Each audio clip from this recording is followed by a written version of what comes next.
Have y'all seen this article with Fox 26 News? Could have been a news segment. I don't know. I don't really watch news. I like to read it.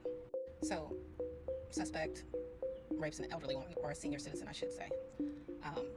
And it highlights that the person is out on PR bond. And these are the questions I have.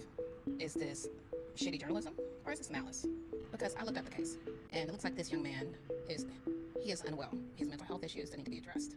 He originally made contact with officers in 2023, and I believe the affidavit says that he was dealing with the mental health unit, and they said he was suicidal and he was going to hurt himself.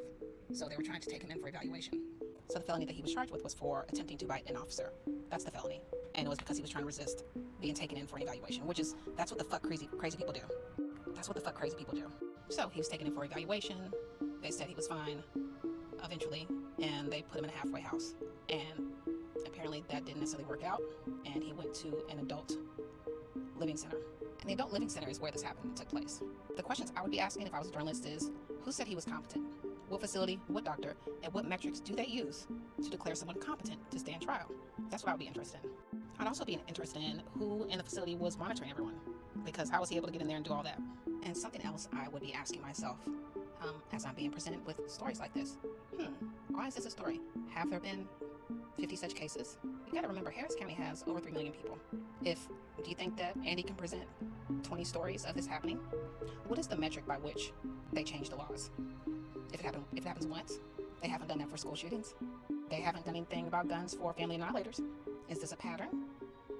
Or is this a one-off because someone is clearly in need of mental health? Are Andy and Randy on Breaking Bond talking about the mental health system and how we can improve that so that people who are unwell can be treated? And to be clear, this is Andy setting up the stage for Texas to ban PR bonds altogether, which is ridiculous because we have thousands of people out on PR bonds every year, and I guarantee you not every single one of them is raping a 67-year-old in a facility. Which might be a good time to bring up this, because 2021 to 2024, we had almost 150,000 people out on felony bonds. Now, that is a time when Andy and Randy have said that everything was so crazy and everything was so bad. And take a look at that little sliver up there at the top. That is less than 1%, less than 0.5%. It's less than 0.25% of people who they described as, murderers being let out on bond. Those are the stats that Randy and Andy are not telling you. They're not telling you the real statistics.